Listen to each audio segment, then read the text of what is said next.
Okay, everyone, I'm going to call this Special Works Committee meeting to order. Could we start with a roll call, please?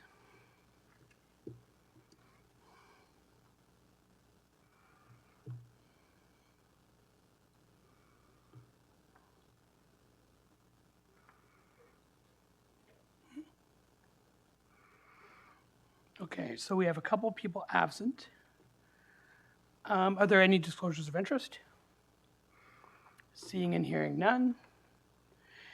And then let's get started with 3.1. This is our Works Committee report, 2023 W50. I feel like we were just here talking about this report. I'm not sure when that was.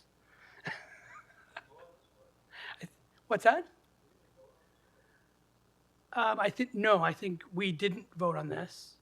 All we did was have, we referred this to this meeting.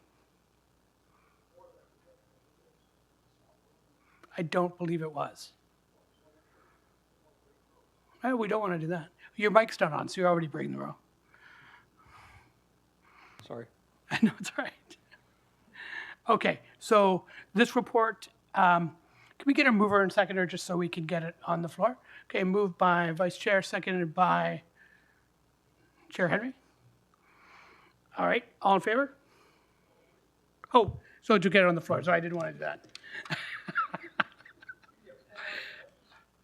No, what I wish I did that on purpose. That would have been great. All right, so anyone want to speak on this? Can you push your request? Okay. Go ahead, Councillor. I have 6 amendments. Okay. I've already sent them to the clerk. I want to start with number 2.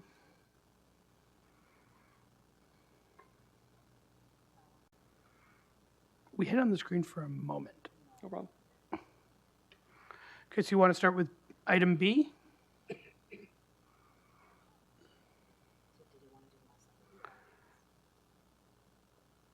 No, actually, I want to start with item C. You want to start with item C? Okay. Yeah. All right. So you can speak to it if you want, sir. Okay. Item C says that the rules of procedure be amended to allow for the calling of joint standing committees. At the last meeting, we were told we couldn't call joint meetings. Then I had a chance to speak to Mr. Harris, and there's actually nothing in the rules that says we can't. There's nothing actually in the rules that says we can. It's kind of silent on it. So what I'm suggesting with this amendment is that we, in fact, direct, if council agrees, that the rules be changed to allow committees to call joint meetings if there's matters of mutual interest. For example, water and sewer rates at finance and works. Rather than going to one committee, then to another committee, and then to council, we can actually try and resolve it jointly. We've done this in the past. I don't know when the rules changed that suddenly said we couldn't, because I've called them myself when I was chair of finance. So it's just a small procedural change. All right. So this would be referring this to the Finance and Admin Committee. Or to council, whatever. Or to council. Whatever's deemed appropriate. Yeah. Yep. Okay. Yeah, of course. That it reads, and so maybe I'm misinterpreting this, that the Durham Region Rules of Procedure be amended to allow for joint standing committees to be called.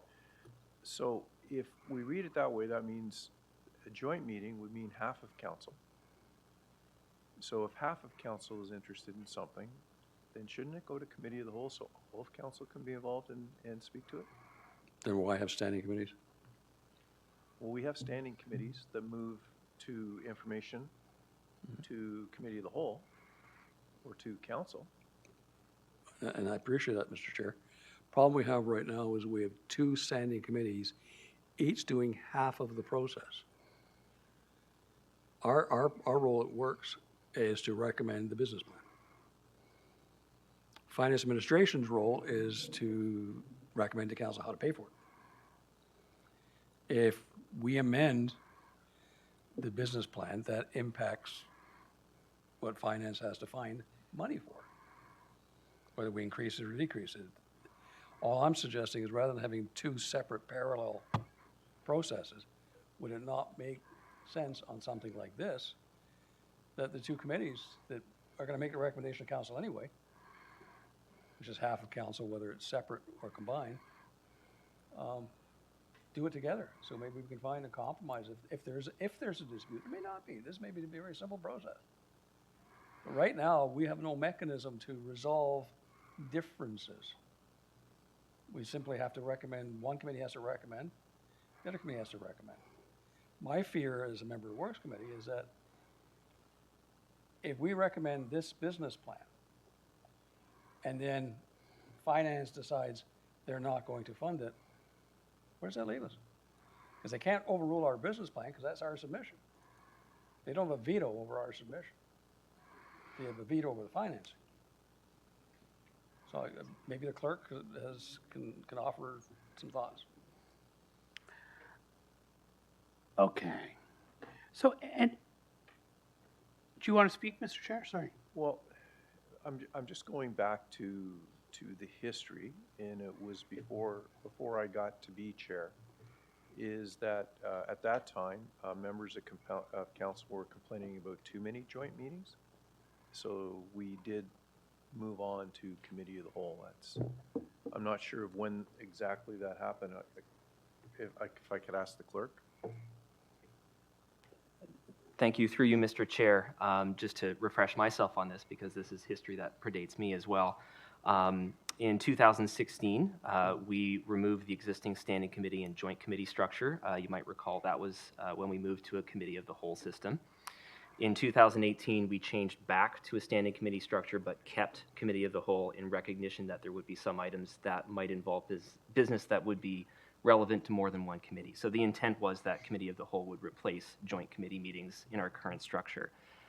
That's why the current procedure bylaw is silent with respect to joint committees. It's not that they're prohibited, it's that they were contemplated as being replaced by committee of the whole.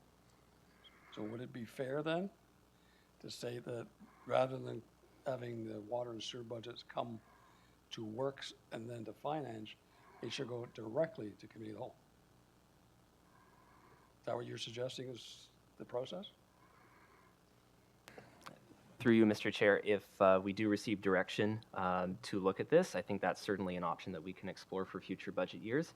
I think it would help bring these reports through one process to have all committee members given the opportunity to review it and debate it at the same time. Yeah, like, and with respect, Mr. Chair, I can live with that. Like, I can live with the idea that if it comes directly to committee of the whole, then we haven't got a situation where one standing committee is inherently having a veto over the other standing committee.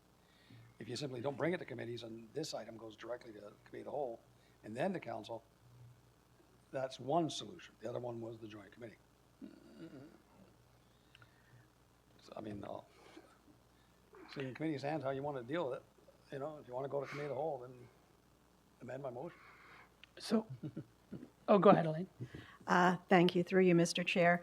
Each year after the budget process, we do a bit of a review and find out where we can tighten things up and make improvements. I would suggest a recommendation like this be referred to that process, recognizing that this year's budget debates are very compressed because of the financial pressures, and council directed staff to go back and look at various options for reducing the impact, whether it be rate or taxation.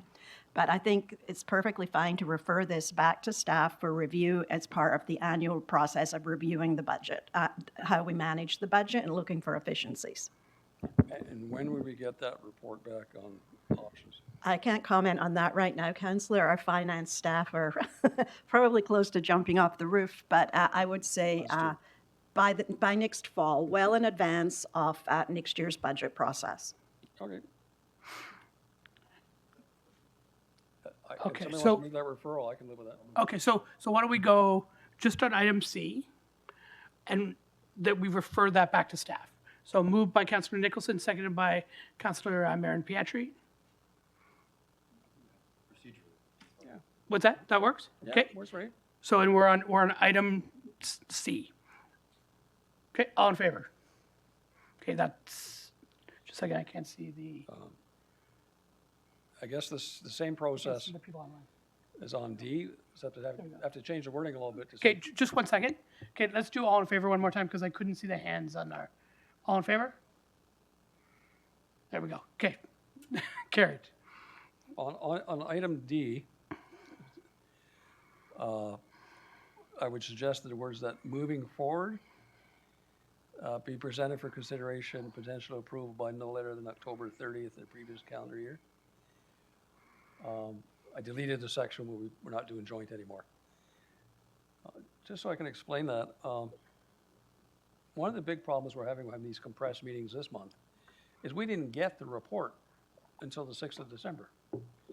But staff have indicated to us that they want the thing approved prior to January 1st, because that's when the rates kick in. All I'm suggesting is that give us an extra month. I say it has to be in our hands prior to October 30th. That gives us the months of November and December to work through any issues if they occur. And if they don't occur, we just approve and refer faster. But right now, we have no time to even ask questions on the capital budget and this stuff, because literally there's no time in the process for committees to even ask questions. So I think we've heard you loud and clear on that. Yeah. Nancy, do you want to speak? So if I may, through the chair, it has been a plan of Elaine's and Nicole's and mine for a couple of years now that we need to advance the timing of the budget process in its entirety. And to be honest with this committee, my advice to Finance and Admin is the main budget is a greater challenge with how long into the year it is. So I would echo perhaps the recommendation that Elaine made, that this issue be clearly directed to staff to report back on in advance of the next budget cycle, simply because the move to do this on both sides means that we essentially have to do 2 budgets in 1 year. And given what the province has done to us, our capacity right now, but we would absolutely want to report back on this and try to get some timelines on both budgets and how we could fit which one to move more productively. So if that's helpful. Same motion as previous. Okay. Refer to staff, report back. Okay, so again, moved by Councillor Nicholson, seconded by Councillor Pietri. Okay, any questions or comments on that motion? Okay, all in favor? That's carried. Okay. Next item, and this one's a little convoluted because I'm Are we trying on E now? E, yep. Okay, great. Problem I'm having, and I wanted to just have staff comment before I move this, if that's in order, or do I have to move it first? Wait, would say that again, sorry? Well, I have a couple of questions to make sure I've got the right wording here. So, I sent this to staff by email last week to see if they had any wording changes and never got a reply. okay, So I'm kind of going by the seat of my pants here, trying to find what, I don't want to cause problems for staff either. You know, I Right. want to make sure we get this right.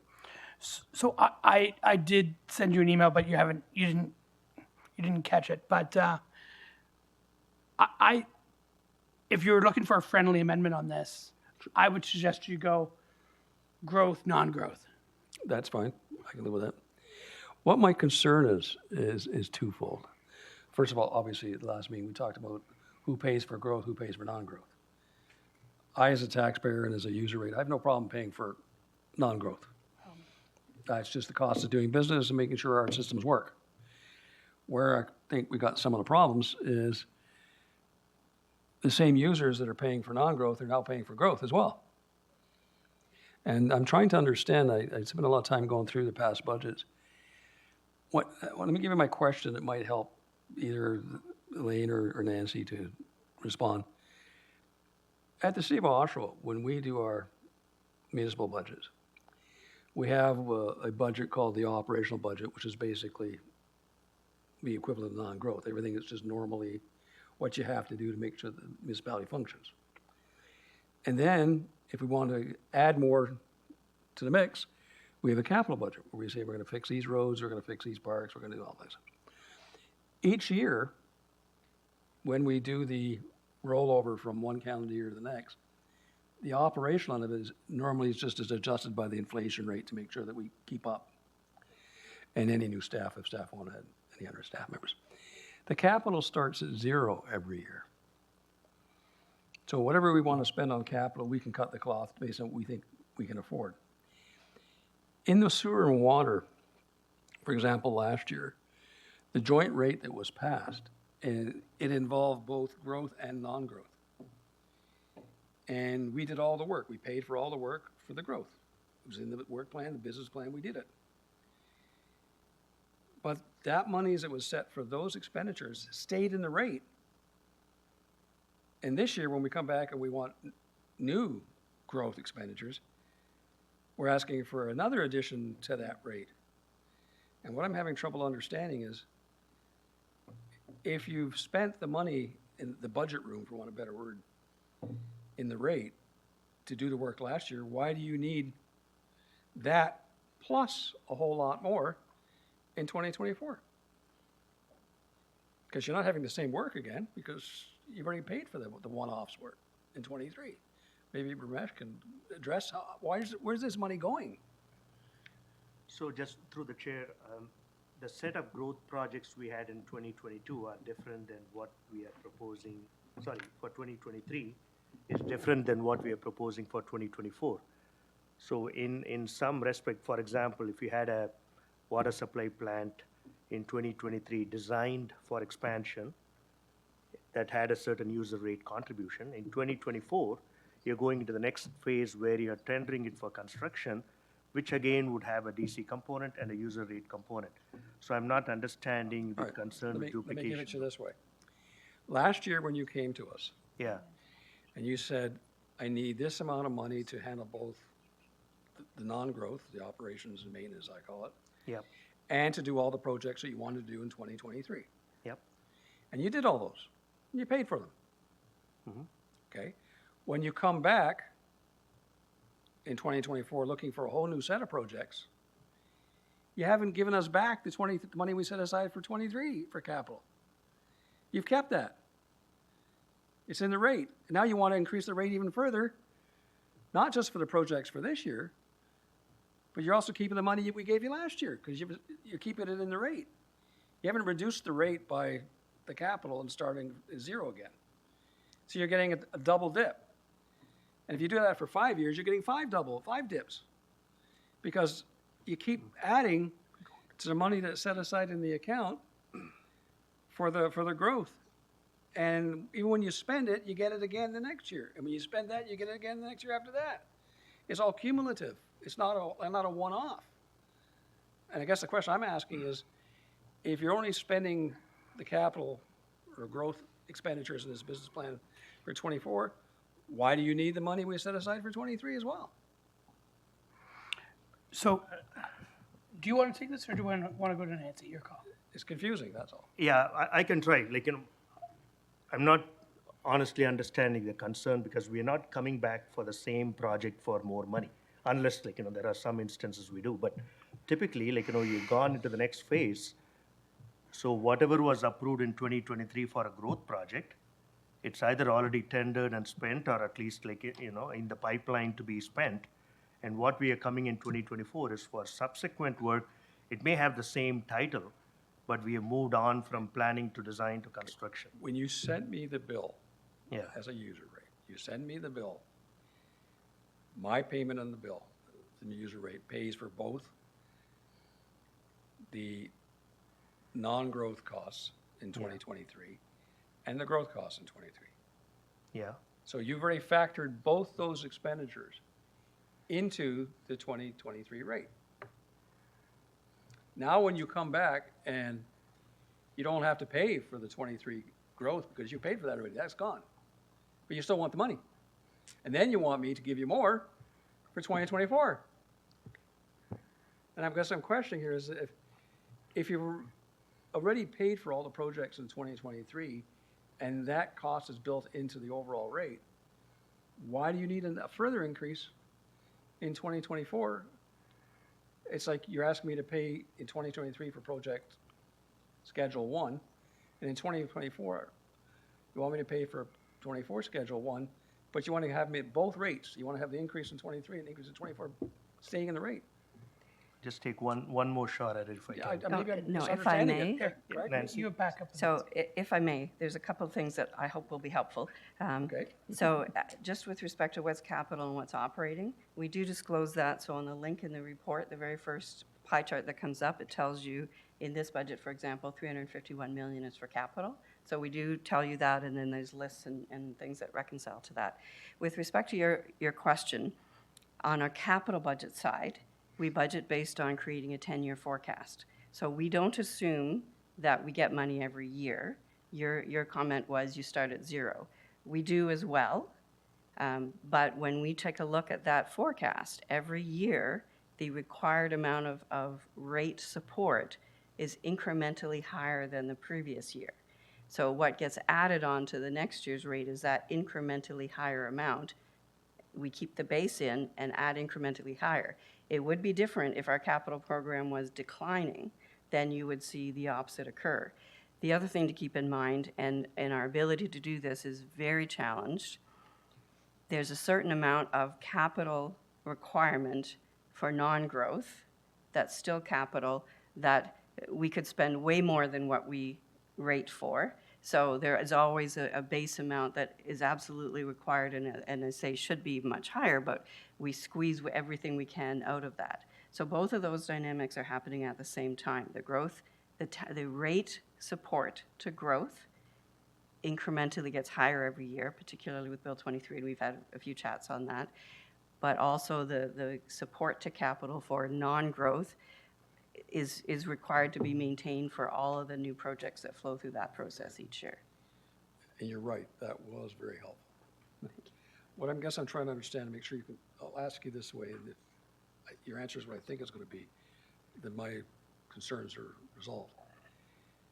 When you applied the rate increase in 2023, and then you find that the capital expenditures, for want of a better word, growth expenditures, were higher in 2024 than it was in 2023, then this budget only reflects the difference between 2023's already assumed rate and 2024's new costs. So the rate increase is only that. So for Yes. example, it was, let's say, 70 million last year, and you did the program and found it was 100 million this year. The actual rate increase in 2024 only reflects that additional 30 million. That's correct. Thank you. That is the succinct way that's been explained to me, and I really appreciate that. Thank you. I have no need to move item E. Okay. Now that I know how we're counting this. Okay, where do you want to go next, sir? The next one would be item F. Okay.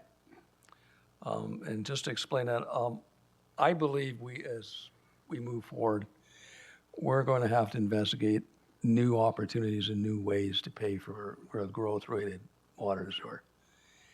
I said this to a couple of counselors.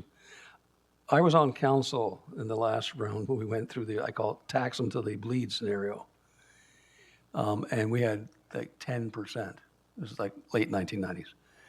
We had 10% annual increase, and eventually we hit the wall.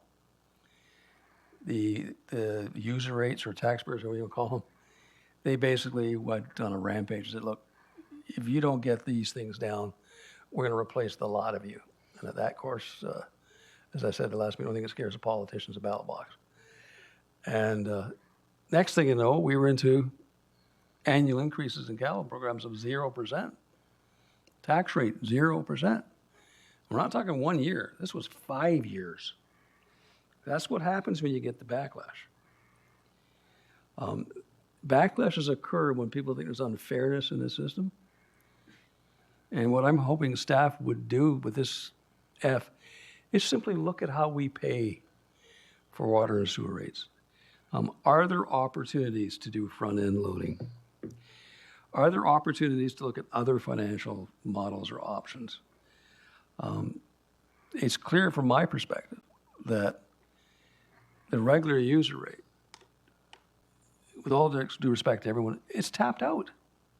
I can't go back to the little old ladies who are barely trying to survive and say, look, yes, I know your water and sewer rates, are going up, 7, 8, 10%, but you know, while you're paying more, somebody that's doing a major development in a community isn't paying anything because they don't start paying until they get occupied. They don't pay development charges until they get subdivision agreements. But all the costs of improving infrastructure, increasing capacity, that's all being paid by the current users. But they make no profit off of this. And I think there, as we did with Seton, because we were facing a major issue with Seton, how would we pay for it? We got a little creative. We started to figure out how can we find some way to raise revenue to pay for all the necessary works in Seton? And the answer was front-end loading. If we're looking at a doubling of the Wilmot Creek plant, if we're looking at adding new facilities in other parts of the region, if we're looking at modernizing and expanding capacity in our existing water treatment and water intake plants, the user rate can't be the only supplier of the funding. And all I'm suggesting with this motion is to ask staff to take a long, hard look about what options we can consider to do it, because we can't have water and sewer rates going up 7, 8, 9% every year for 5 or 6 years. With all due respect, that's untenable. So I respectfully think that, you know, staff has to think about how we're going to pay. It can't be just borrowing money or taxing till they bleed. There has to be some other revenues that we have to start looking at. And then maybe some of that going after the problem is getting to pay their fair share a little bit too. If they keep driving the housing, maybe they should pay some money to our system. But it's been a long time since we really looked long and hard as a council at how we fund this very large expenditure. We're talking $500 million a year. Like, that's a big expenditure. So we need to take our pencils and crystal balls and do whatever we have to do to start looking about what can we do to get some of these costs covered beyond the regular user rates. And I'm just opening the door for an investigation. That's all I'm looking for at this point. Okay. I don't have anyone else on my speakers list there. I can respond to that. We're happy to take a look at it, Mr. Chair. There's obviously, we'll have to think of the legislation and legal implications, but we are happy to take a look at that if it's referred to staff. Okay. No, and I agree.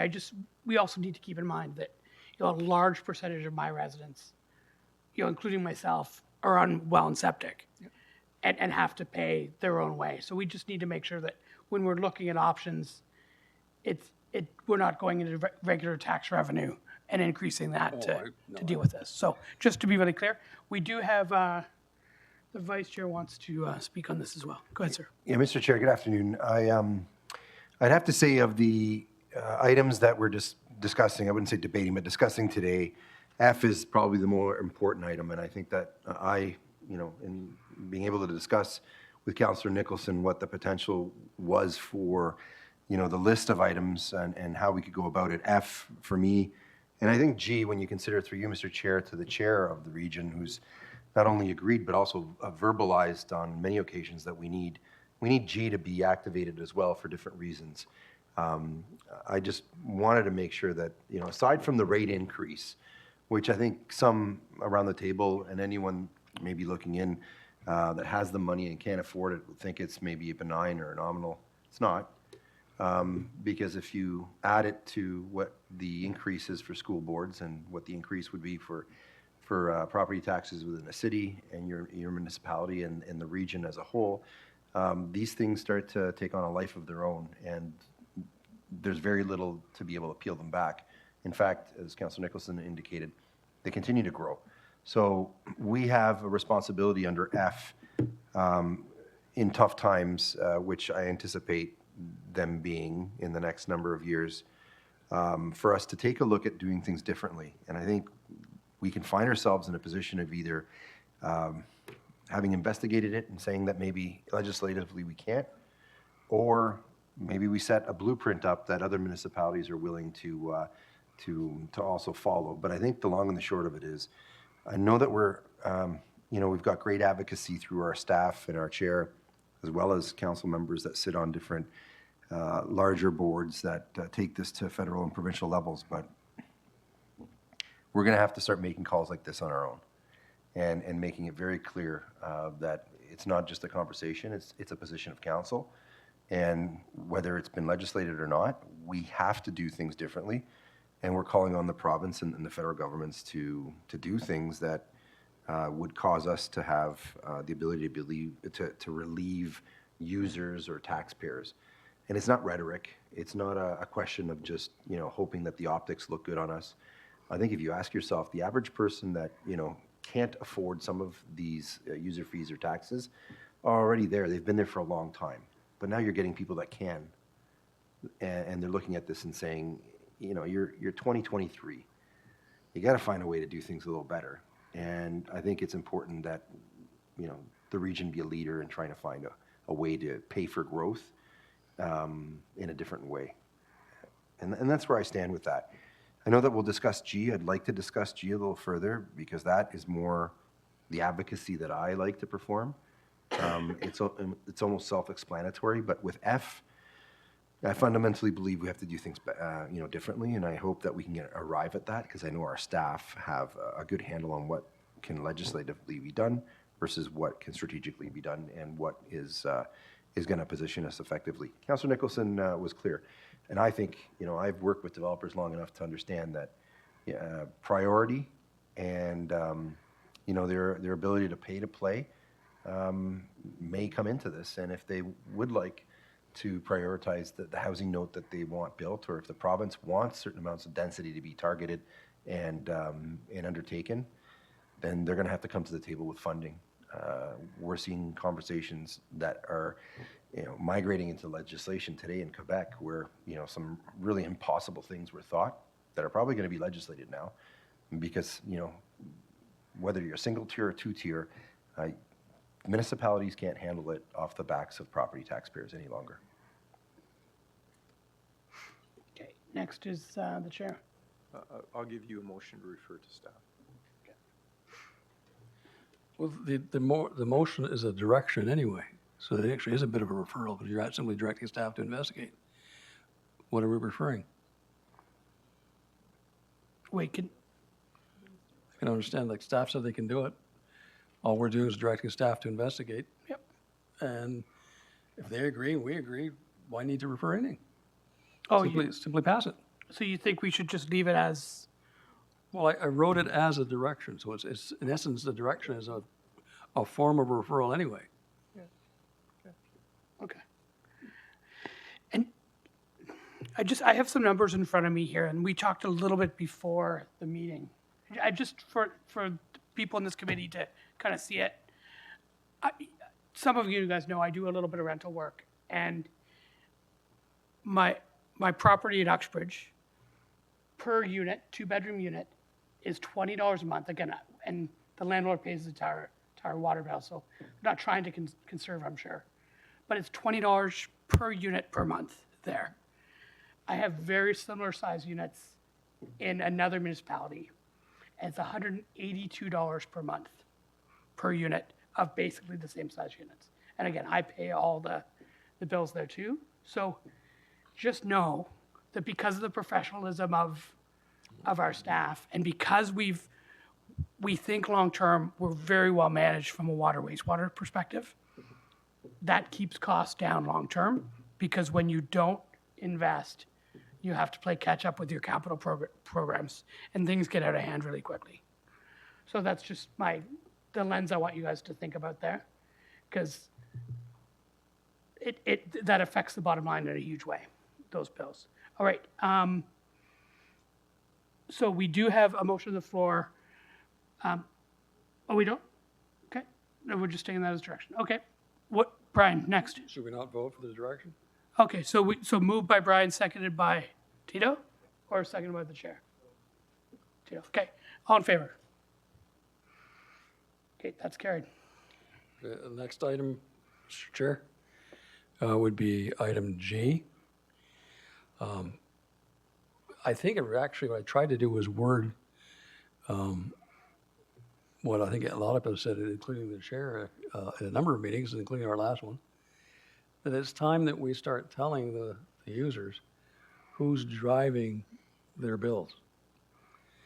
I threw one idea out, do it so that you can show the dollar amount for water consumption, water service region, water service province, same with sewer. The problem is they're going to continue to dump things on us until they have to pay the price. And I think that we should be telling our constituents in all parts of the region what they're actually paying on their quarterly bill that's driven by the province of Ontario. I've tried to word it in such a way to give staff whatever flexibility they have in how they set that up and how they explain it on the web pages, et cetera. But I don't believe the province is going to take us seriously as a municipality until we put it back in front of them and say, look, this is the provincial water and sewer bill in Durham Region. And here is what Durham Region is driving. Because with the growth that they want for the next 10 years plus, this number is only going to get worse, not better. And I think it's time that we let our users know that if it's $80, for water consumption and sewer region, and it's another $50 for the province, well, they should be able to know that that extra $50 that they're paying is 100% driven by provincial directions and regulations. And then they can hold their MPPs consultable for what goes on. So it's pretty straightforward, so I'll just leave it as is. I think it's what most of us were saying. Okay. Go ahead, sir. Yeah, I was going to say the best job in the world is probably opposition MPP or MP, because you can just blame everyone else for something and not take any responsibility. And that's what typically happens. It's unfortunate, but we're trending towards an American-style partisan atmosphere in other levels of government. The buck stops here with our staff and with us as a council. Our name is our currency. We're in the front line. And I know through you, Mr. Chair, our chair and our staff do the best possible to be able to, advocate with MPs and MPPs. And it's probably impossible to understand for the average person how, the needs of a community aren't met. Because we find it, I know Councillor Nichols and I have discussed it with other committee members, some who've, been messaging throughout the meeting, and they feel the same way. Impossible to understand how the needs of the particular community that they serve, are elected by the same people, aren't met. You want housing, our targets are X, our hospitals are 0. Oh, you want housing, our targets are X. I haven't seen a train come through here yet, just lots of announcements. You want housing, our targets are X, but you know what? You need to build the water facilities off the backs of people that are housed and essentially paying for whatever infrastructure that's required that isn't sufficient to begin with. So I think when you look at G, there have been council members and even friends that we have as MPPs or MPs that have said, don't do the blame game. People don't care who is responsible. Yeah, when you're upset, you don't care who is responsible. You're just upset. But I think it's come to the point where people need to start getting some of the members that they elect at different levels to do their work for the communities that they represent. And I say that in a very pointed and direct way, because I think that they want us to help them do their work too. Some of them don't have the ability to have a voice within their party. So this is the voice we're giving them. And I think it starts here, and hopefully other communities do the same, because it seems, as Councillor Nicholson indicated, that the only time that we get any sort of action is a reaction. And, I was at the hospital a few weeks back, and I don't know how we can build another unit in our community without having a new hospital somewhere in the region, let alone 2 or 3, and that's what we probably need. I know you, Mr. Chair, understand that very well. Still don't have our train. So I guess what I'm trying to say is other communities seem to do very well without being creative, without having to do something like what G's proposing, and without sometimes even asking for increases to be the level that we're at. And I'll point Toronto out to be the case. Everyone knows that Toronto is the Quebec of Ontario. Whatever they want, they get. And I think it's come time where we now identify what's causing us to be at issue with the expenses that we're incurring and also the infrastructure that we're not getting. And I support G in moving to that direction, because I know that when you're advocating, whether you're the chair or you're the CAO or a representative, and you've got this tool in your toolbox, I think the conversation changes. It may be, confrontational on a political level, bureaucratic level, but the conversation changes dramatically. And if someone would like us to relieve G from the agenda and not have that on the bill, show us the money. Help us become whole, as they've indicated numerous times. Okay, so we don't have any other, oh, Nancy, okay. Go ahead. So if I may give some thoughts that I would give to FNA, and if I may be so bold to say that I'd like to share that here with you, and then you can contemplate how you wish to proceed in any fashion. Two concepts, if I can quickly. So with respect to Bill 23, which is the crux of most of the provincial impact on us, but not all, we have two impacts. We have the impacts on the capital programs and advancing them, and we have the impact on the shortfall in revenue, which is on the agenda tomorrow. With respect to those growth programs that are being advanced, we can't always say this one is because of Bill 23 versus this one is because of our official plan targets. The growth is happening naturally, so it's not as easy to identify clearly which relates. So a plant expansion, for example, is going to solve a whole bunch of growth challenges. So what I mean to say, the reason why I went down that pathway in explaining it is that it's easier for me to disclose to the public the financing impact of Bill 23 to segregate it out than it is for me to segregate out a capital program impact. That's much harder. The second piece, just so you're aware, right now our billing structure can't accommodate what you're asking for, but I can by all means have it in the inserts and have it on, at council's direction, have it on our web pages. Like communications will do whatever council directs. So based on it being the financing piece, I can say that's a certain percentage of the rate increase. This is the impact on an average home. There's all kinds of things we could do with it through that medium. On the bill itself, that's not a medium that I can accomplish in the short run. That's a costly. We have a multi-million-dollar system because we have 185,000 customers. It's a little bit of a different challenge to try to massage it. So I just wanted you to have that context so that if you're making a decision here, my suggestion would be, if finance was asking me, that it would be through the communication materials and the inserts, and that it would be whatever I could identify. But just so your expectations are aware, it would be more the financing piece that I would have the physical ability to identify. Okay, go back to Councillor Nicholson. Go ahead, Brian. Yeah, I'm just trying to think, and I do absolutely appreciate that information. We can do all the inserts in the world. But the bottom line is, I would probably guess that 80% of the people that pay the bills are doing so electronically. So where's the insert going? We can put it on the web page, but I've seen the numbers, how many people actually come to our web pages. What they actually read on a regular basis is their bill. Now, whether you can break it down, as we've suggested in this motion, and put it on line by line, or whether we can have an insert on the bill that explains, like a little red box that you sometimes get on your tax bill or sometimes get on your income tax bill, it explains, not all of this is generated by the region.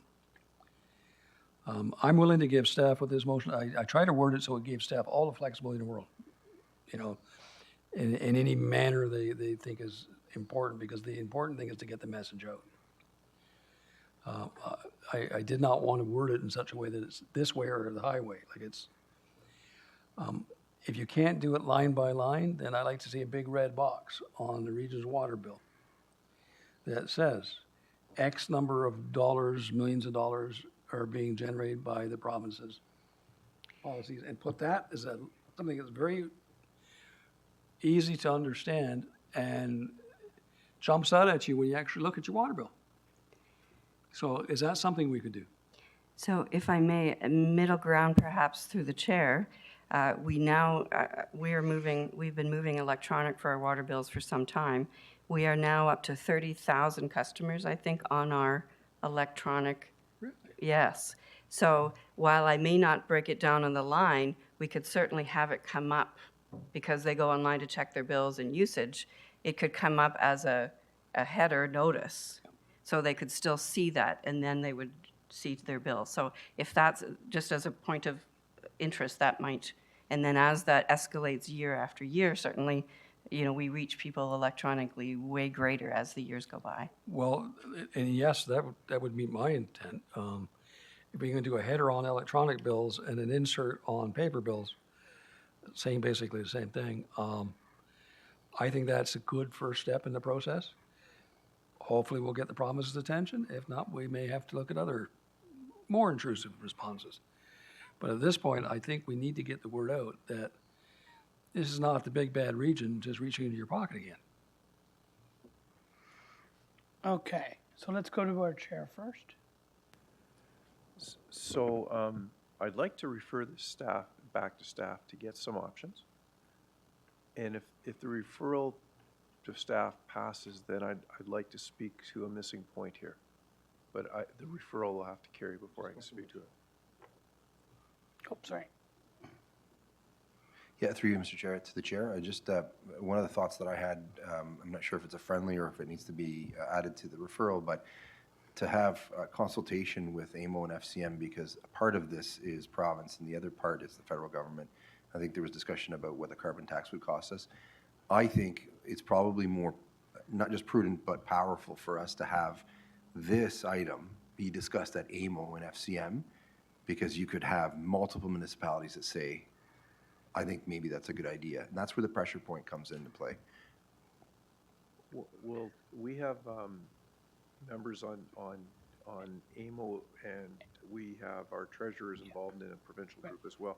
But I have another reason referring it back to staff for the options on this portion, but there's another portion that we need to talk about, but I don't want to add it till the referral carries, and then I'd like to speak to, It's fine. to another issue. Okay, and our AMO rep is on the speakers list. Yeah, we have one right now on the speakers list, so Perfect. I'm going to go to her if that's okay. Yes. Okay, so we need a seconder on the I'll second referral. it. Okay, good. So, and now she's on twice. Okay, go ahead. Hi. Okay, go ahead. Can you hear me?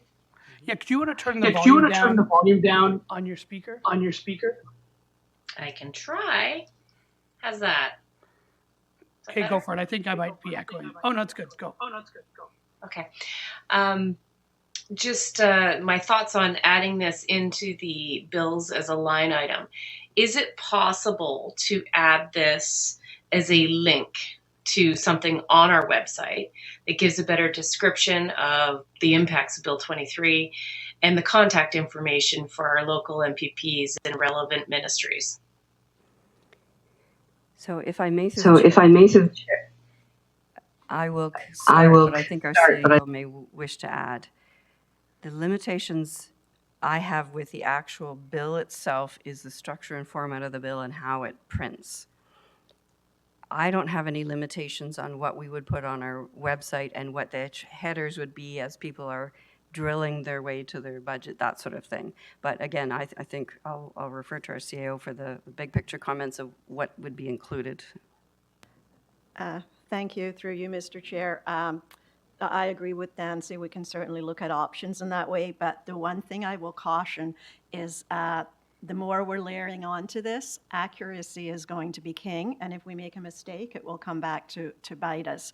So I would suggest we take our time and look at what it is we do want to disclose in these messages. It's not going to be ready for January 1st when the new rates are impacted, but To be wrong would be a major mistake, and I think that will give us time to raise it both in the municipal sustainability group that Nancy is part of, as well as through our councillor connections at AMO and FCM to determine if there's a broader appetite than just Durham doing this.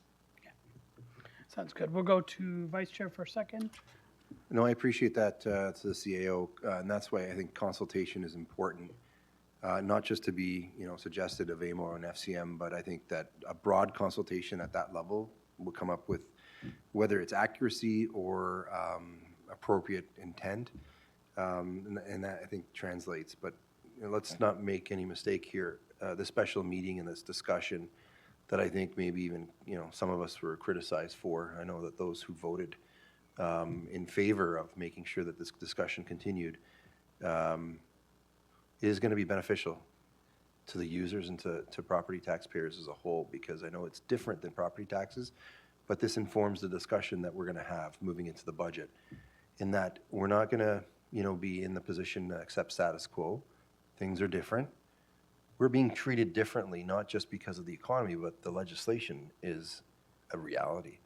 So this discussion was very important to evolve into a transformative way of doing things in the future. Now, whether it's done in today's meeting, and I don't think we had any illusions of that. I think the meeting was just out of respect to provide staff an opportunity to consider what the options would be.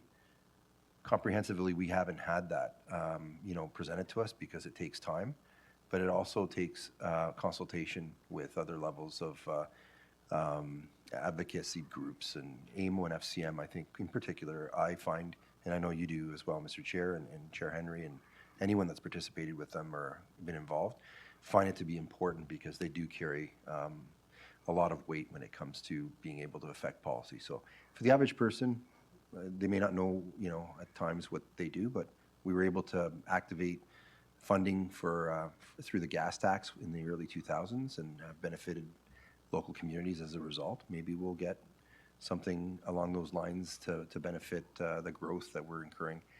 Maybe the targets will change. Maybe reality will set in and we'll get the infrastructure that we need paid for directly by them. I think ultimately, just to close the loop here, healthcare, I think for a while, I know we talked about, structure of committees and how we sort of changed at one point from joint committees to the committee of the whole. We've also changed with what we accept being our responsibility, and I think it's erroneous because I think it's caused local property taxpayers pain, but we had no other alternative than to fund some things such as healthcare. Healthcare is squarely within the mandate of the provincial government, funded through the federal government, but yet we find ourselves funding healthcare more than ever. And it's to make sure that our communities are taken care of. Transportation, interchanges, for example. Anyways, I don't want to go through the list, but I think it's time that we now ensure that list is discussed with the authorities that have the mandate and should perform that work. And it's not because we want them to or because we like them to. It's because they're authorized, and local property taxpayers, through other means of taxes, fund those levels of government to provide us with those services and infrastructure. If they're not doing that and they're paying at the property tax level as well, they're getting hit twice. So this is what the conversation is about. It starts this way, and hopefully it evolves into other levels of government doing what they're mandated and actually paid to do. All right. Next, we'll go with the chair. Go ahead. Thank you, Chair. And just, it's a great conversation about costs. The important part of me referring this back is that staff would gather all of the costs related to what's been downloaded onto us, including the costs related to policing. Recidivism within the criminal elements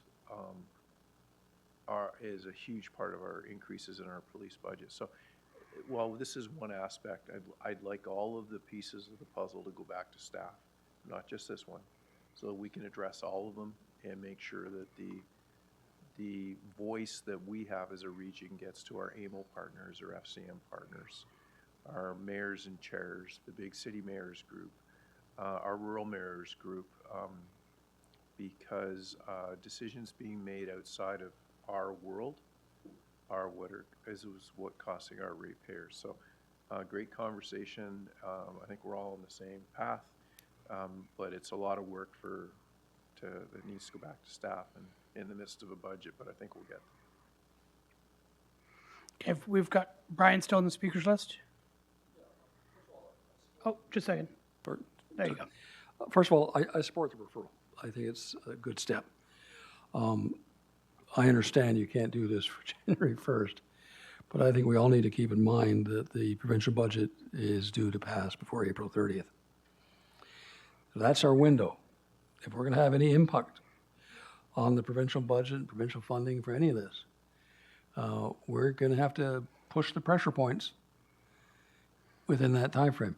Doing it in May means you get to waste another year because they've already done their budgets. We have people who we pay to lobby the provincial government. Whatever we decide to do on our bills, I would hope they would set up a meeting with their counterparts at the province and say, hey, this is how serious we are. And if you can take over the Gardiner, and you can take over the Don Valley, maybe you can build as a hospital without 35% local funding.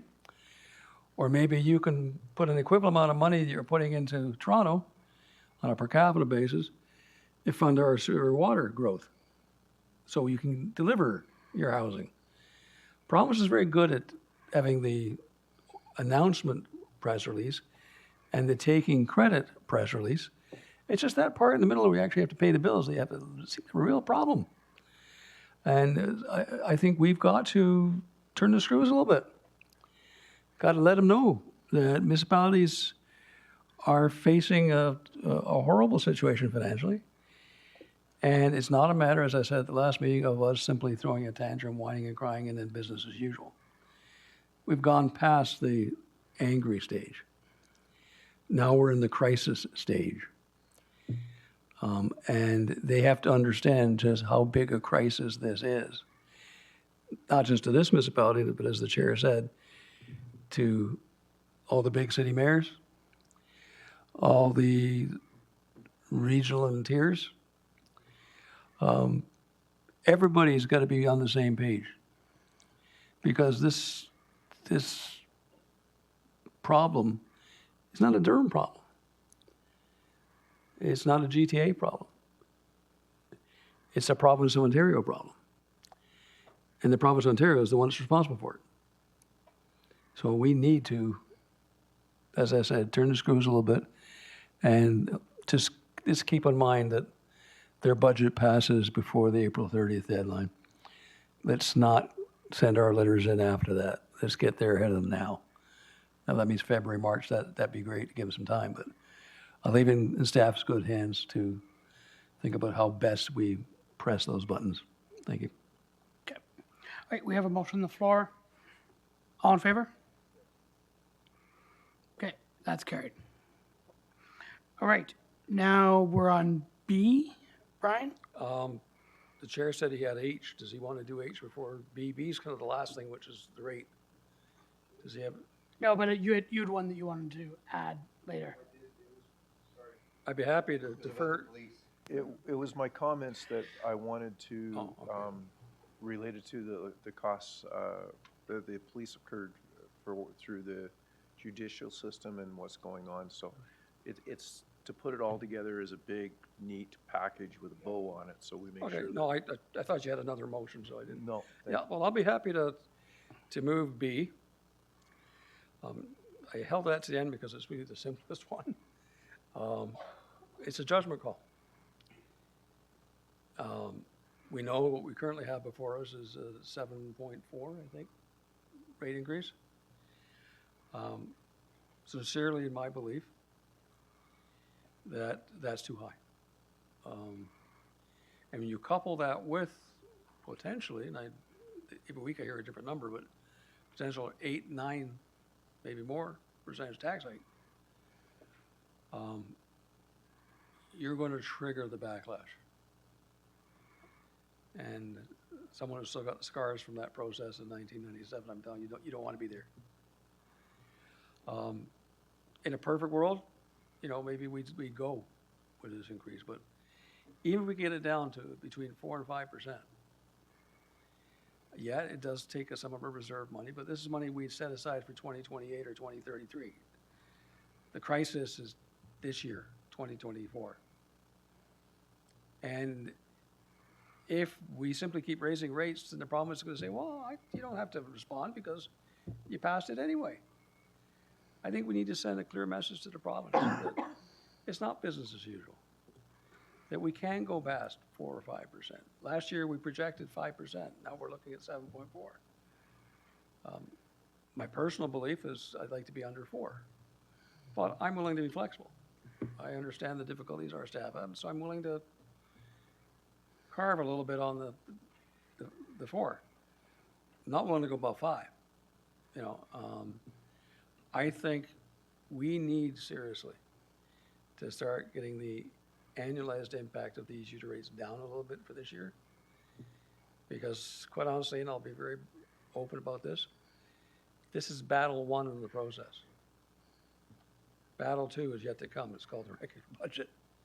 And that's going to be a very similar challenge to what we have now. So all I'm suggesting at this point is if we can, maybe staff can tell us how much we have to take out of reserves to get it down to 5%. Okay, so next is Councillor Marabitri. Go Yeah, ahead, sir. Mr. Chair, we had a conversation about this, and I think that, the commissioner was involved in it as well. My concern was making sure that we deliver the service and the projects without, the impact of compromising any of the future needs within the amount that we have in our minds. I was hoping under 4. I know that there's been a conversation of being able to get us what we've presented in the budget or the projects and the service provisions, and still being able to do it within 4 and 5 without having negative impacts. I know that through you, Mr. Chair, to the commissioner and staff, that they'll look at trying to get us, closer to 4 than 5. But the understanding is that we still haven't gotten any sort of indication from the province about how they're going to make us whole to be able to, and people probably saying, what are these saying whole? Talking about donuts? We're not talking about donuts. We're talking about getting money to ensure that we are able to provide these projects in the same way that we were before the legislation impacted us and not being able to have the same money to afford these projects. The other aspect is maybe there's something that can be done from the federal level. These are the conversations that we need to have that translate into the same ones that evolved from the initial gas tax sort of advocacy that we were able to secure for our communities. That hasn't happened yet because this is the starting point of where we're going to in order to hopefully activate that. So in the meantime, we still have those programs and those services and those projects that we have to fund. And my understanding through you, Mr. Chair, and the Commissioner, is that we potentially can get ourselves to closer to a reduced rate from where we were at 7.4 to closer to 4, and I welcome that. So I'll support this motion. Do you want to comment on that? Through the chair, not really, but I think we should give an opportunity for Commissioner of Finance, just to reiterate the conversation we had, those projects are important, removing those and trying to scale them back would hurt us eventually, it's going to be cumulative. That's the comment I made, but in terms of drawing from the reserve, I'm going to look to Nancy Taylor. So through the chair, I want to be very respectful here in how I'm answering because, again, I'll have advice for finance and admin. So I really don't, I'm conscious of perhaps creating offense, which was never my intention. My thoughts here specifically with respect to drawing from reserve funds is that, number one, we're kicking the can to next year, and next year is looking painfully worse from the impact of the province perspective, which we'll have lots of dialogue on. My other challenges with respect to the reserve funds is, and this was noted in Mr. Hubbell's presentation and in our Director Pincombe's discussion on the presentation at Works Committee, that right now we are drawing, to accomplish the capital plan, we are drawing $524 million from reserve funds in this forecast timeframe.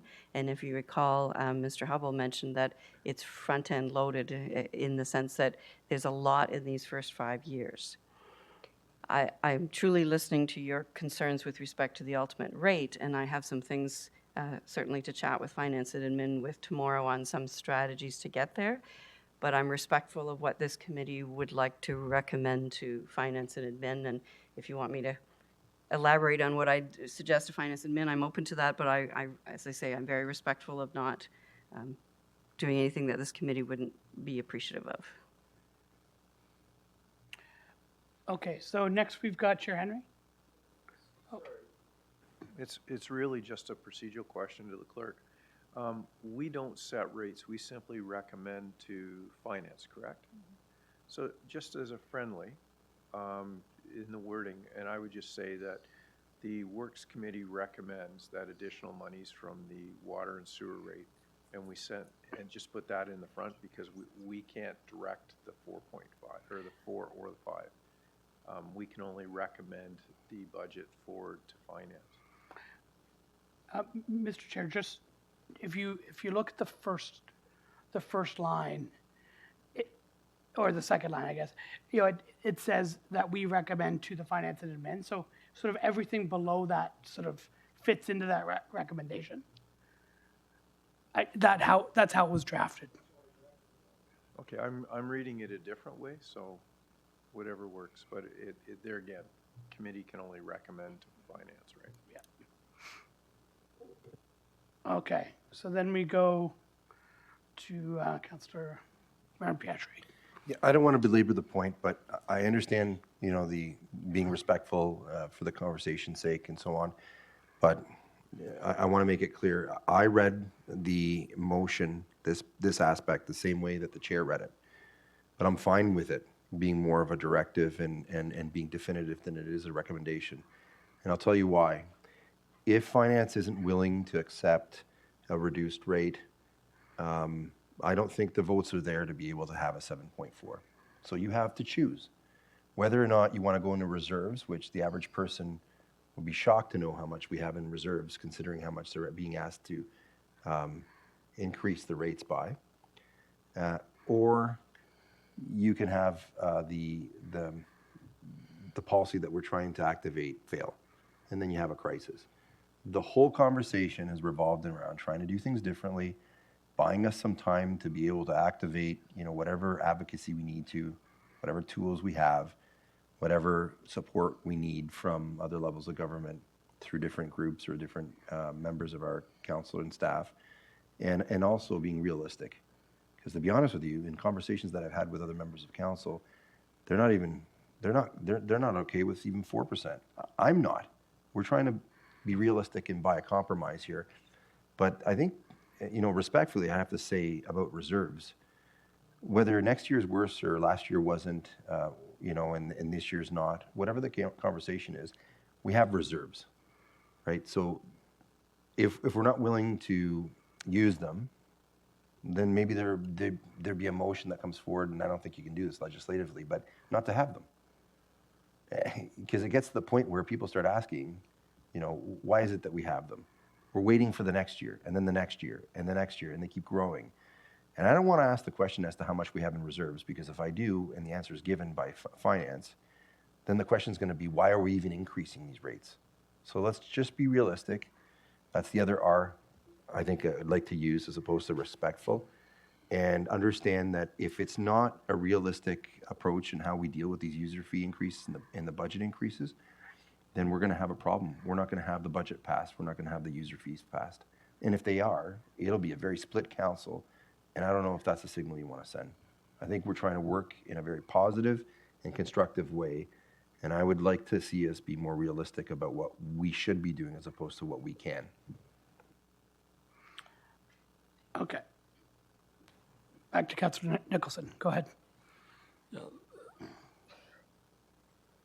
Whatever we do today, when I wrote this, was designed to be a recommendation. Keep in mind, there's two parts that we're recommending. One is we're recommending that the business plan be supported. But knowing that, if we did it without a further recommendation on where we think finance should take the rate, then we're culpable for that rate. Because we're basically saying, here's the spending that we recommend, and here's the cost. What I'm trying to say to here is and Councillor Murphy maybe said it a little more succinctly than I did, if it doesn't pass tomorrow, the battle's not over. We'll have Donnybrook on the 20th. And what I'm trying to do, and I think what Councillor Mary Patrick's trying to do and others, is can we find a compromise that allows us both to step back from, for a better word, the brink, and say, okay, if you can find something between 4 and 5, we don't need to fight you on the 20th. We've got these other steps that we're going to take to try and find some long-term solutions, and those are good positive steps. But as long as 7.4 is hanging out there, then it'll be a very interesting and long debate on the 20th. I like to go into that debate in the 20th where everyone is saying, well, it's not perfect, but I can live with it. And therefore we can pass it, and we can pass it cooperatively. That's my wish. That was my wish from this entire start of the process, was to indicate that we all recognize the difficulty of these type of rate increases. And we want to do something this year that sends a signal to the user rate payers that we understand their pain, that we understand the difficulties they have. I also quite honestly believe that if we can reach a resolve on the water and sewer rates, it may allow some flexibility in the overall regional budget. But if you drive through a 7.4, for those of us who can't live with a high tax rate, you're putting our backs to the wall. You're forcing us to approach the regular budget from a confrontational process, and I don't think people want to do that. They'd much rather see what can we live with, what can we do, what can we find a solution. I think it's a prudent step. I think it's one that sends a signal to all of council that we're all working together to try and find a solution here. It's not a take it or leave it scenario. We're willing to work and be creative and understand the pressures from both sides. The pressure from staff having to deliver services and the pressure from the taxpayers and the user rate to pay for those services. There has to be a compromise. There has to be somewhere in the middle that we can meet. If not, do you really want a massive tax hike going through on a 14-13 vote? Because if it goes like that, I can tell you, a lot of finger pointing. I'd much rather it go through overwhelmingly because we reached a compromise. So I leave it into the hands of the committee, and hopefully we can find a number that we can live with, and staff can find a number and a process, and it passes finance, and we all go jointly into the council meeting on the 20th, and we have a process that's cooperative. Because the alternate is really something I really don't want to get into if I can avoid it. Thank you. Yeah. All right, there's no one else on the speakers list. We have a mover and a seconder. We're talking about item B. Ready for a vote? Can I see the rest of the Recorded vote? What's that? Recorded vote? Sure, that's always in order. Okay, all in favor? Yeah, I know.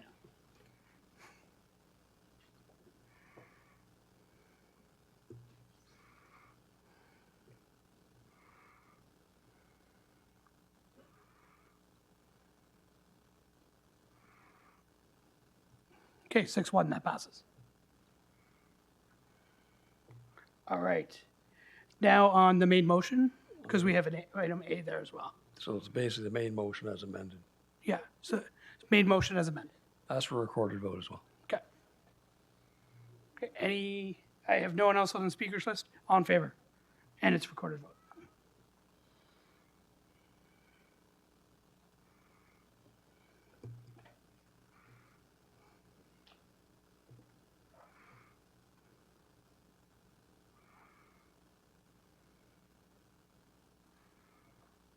And that was unanimous. Wow. Okay. I think Any that'll other be business unanimous, before too. we adjourn? Okay. Motion to adjourn? Seconded by? All in favor? That's carried.